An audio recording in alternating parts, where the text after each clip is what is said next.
What do you reckon? I think it should be more. I think 300 is what somebody would feel very comfortable. There's the Australian side, and it's an unchanged side, and I think they'll be looking for a good start here. And I think, you know, obviously Gilchrist in the first 15 and Hussey in the last 15 is going to be two key areas that South Africa got to target. Who is your money on, Barry? My money is securely in my back pocket. Come on, make a call. I reckon what's going to happen here, it's going to be a top. I mean, it's going to be 2.5 each. That would certainly be an interesting finale to everything, that's for sure. So 2-2 it is. We're at the Liberty Life Wanderers. There's a look at the South African team. And the man you need to look at there is Johan van der Walt. He comes in because Shaun Pollock is injured. They have to get up with Pollock not being there. We're ready for the action. He's away, and he's timed that superbly. Well, he just said value for shot. You get it here at the Wanderers. It fairly flies off. Gilchrist will feel much more settled. Mackay-Ntini had to pitch one up a little bit more, just to see if there was any swing and if there was any movement off the track further up. That's first prize, of course, get the man forward. And as Gilchrist didn't really push forward a long way, just a little prod. Made sure he middled the ball. That's away. That's his zone. Loves it on the offside. And he drives well through extra cover.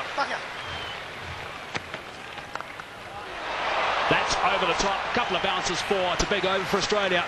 Just a bit short from Mackay-Ntini. Rounds off to 10 from the over. 23 for none. Straight drive for 4. Beautifully played. Right along the dirt track. They don't come better than that. He's in the drive zone and he jumped all over it. But look at that. No running. Once he did it, just stood dead still.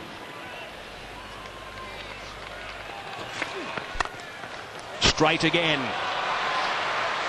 4 again. Well, you can clearly see it's a good batting track. Ball comes on nicely. Good for driving. That is through, and that is 4. It is the shorter boundary by, I reckon, around about 25 yards. Well, something's bothering him. I think it's the bat. He's not happy with it, but my goodness, why would you change it? Straying leg side and another boundary. Mackay-Ntini is a little bit all over the show right now, and you can't do that to a player of the calibre of Adam Gilchrist. Well, I want to take Mackay-Ntini's side here. I think this field placing is putting him under enormous pressure. He cannot bowl too straight, and therefore he errs wide outside off. Yes, he's being damaging. And that's his single. Oh, there's a misfield there, but it won't cost South Africa anything. A half-century to Gilchrist. That's his 44th half-century. He's 6th against South Africa, and he's first of the series. That's the wrong one. Outside that off stump. That's not the place to bowl. Slightly over-pitched, and hasn't Gilchrist got stuck into it. Oh, and he's hit that magnificently. That's gone way up into the crowd. Well, Katich has been bogged down just a little bit. Gilchrist has been doing the attacking, but he doesn't often settle for that. And this is an example. A superb cricket shot. In the commentary box now, Mike Hazeman, and alongside him, Daryl Cullen. Outstanding shot. Just outside the line of off stump. The bigger boundary there. And obviously looking at the bowling of Johan van der Walt so far, the first couple of overs. That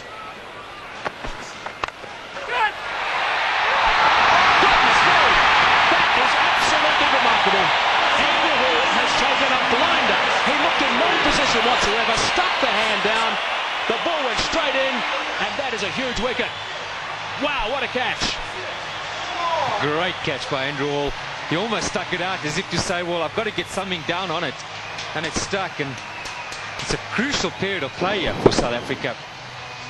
Just when Gilchrist was looking to launch, Andrew Hall pulls out this bit of brilliance.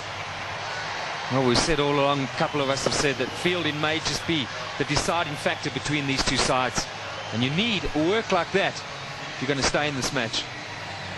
97 now, the end of Gilchrist for 55. Australia have lost their first wicket, which brings Ricky Ponting, the captain, to the crease, playing in his 250th game in one international cricket for Australia. Slightly leg side, and there's no protection down there. So they've finished that over in style. Ricky Ponting, I think, had another word or two as well in the middle off camera, just to put his point across. 114 for one. 19 overs gone, 114 for one. That run rate back to 6 per over. He's one of those quiet achievers, Simon Katich. He's gone to 50 now, 51 after 60 balls. So that strike rate is very good for him, of 85.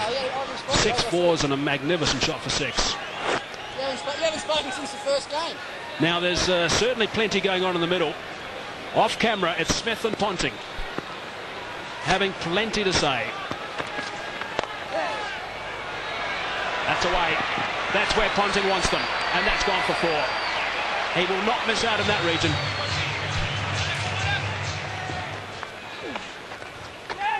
Bit of turn. And it's beaten him. Nicely played by Ricky Ponting, using the pace, just going with the turn. Edged wide. Unlucky. Got out like that in Durban. This time he's had a bit of luck. Well, could that be a defining moment? Oh, and that was premeditated. Smashed away. Simon Katich has decided that blocking's not the order of the day. They want to get as many as they can down the wicket. Don't often see that to Jacques Kallis. Well, that shows what a good deck it is, and he's got confidence to go down. Maybe we're being a little bit harsh.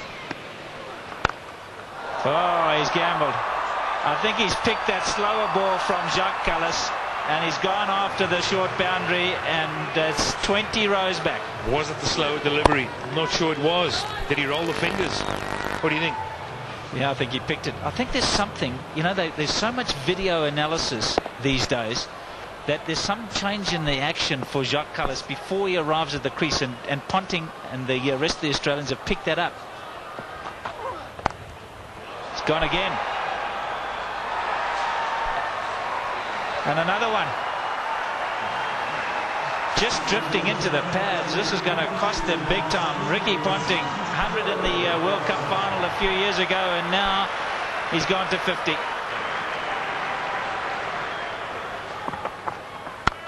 That's where you can't bowl. That's 3 of them.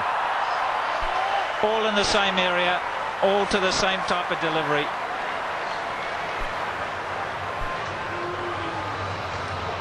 So easy, with so much time. Off the front foot, the pickup. Got to have such quick hands. Pick the ball early. You just can't afford to bowl at the stumps. It's got to be a foot wide.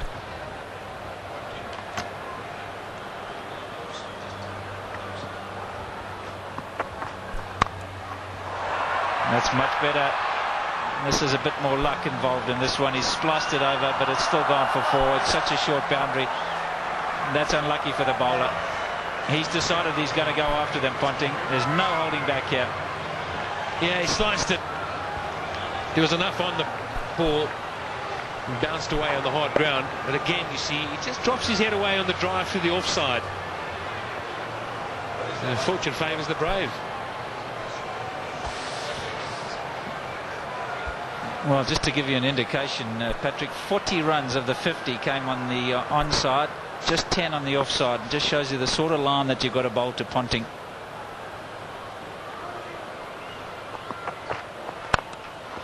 And that one he's hit in the air, and again picked out the gap.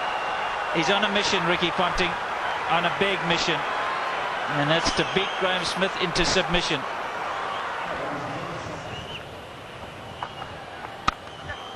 Oh, he's got hold of that one, and one bounce into the crowd.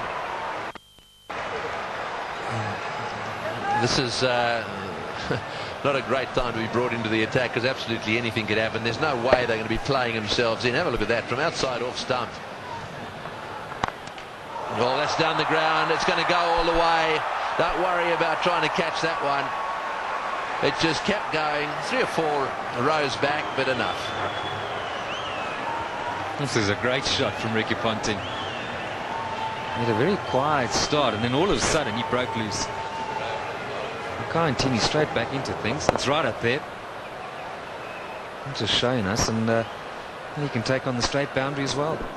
And Ponting's on 76 or 52 deliveries. Incredible. Katic is in the air. This is good. This is out. Yes, caught it third man. Actually, pretty well played by Katic. He obviously intended to get it down to third man. He hit it right off the middle of the bat, and it's gone straight to Telemarcus. You might have thought for a moment that he was looking to get it a bit finer. Played it too well in the end. The extra pace and bounce from Mackay. Can this give South Africa a chance to somehow subdue these Australian batsmen? A well-played innings from Katic. Australia now 216 for 2. Well, there's been a bit of a change. Martin was down to come in after Ponting, but the decision's been made by the Australian captain, I assume, to send in Hussey. This is the dismissal again. Straight.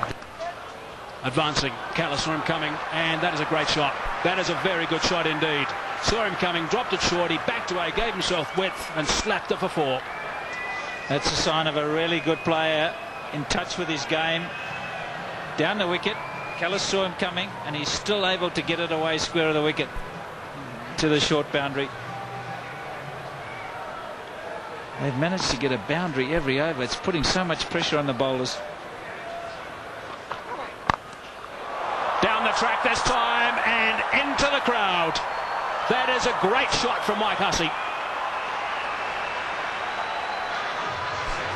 How do you stop this freight train? 34s, 7 6s. Amazing.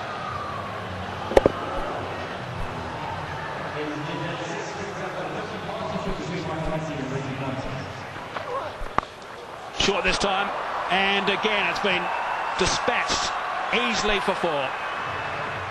Lovely control from Hussey. I'm just wondering, just projecting the game ahead. Beautiful batting. 4-6-4. No answer. What's South Africa going to have to do when they come out? I mean, they're going to have to review their batting order. They cannot afford to have a Dippenaar type innings. I mean, it'll only get them at best to 270, and it's going to be much more than that. So they're going to have to revise their batting order, South Africa. Have to think about it right now. Full toss.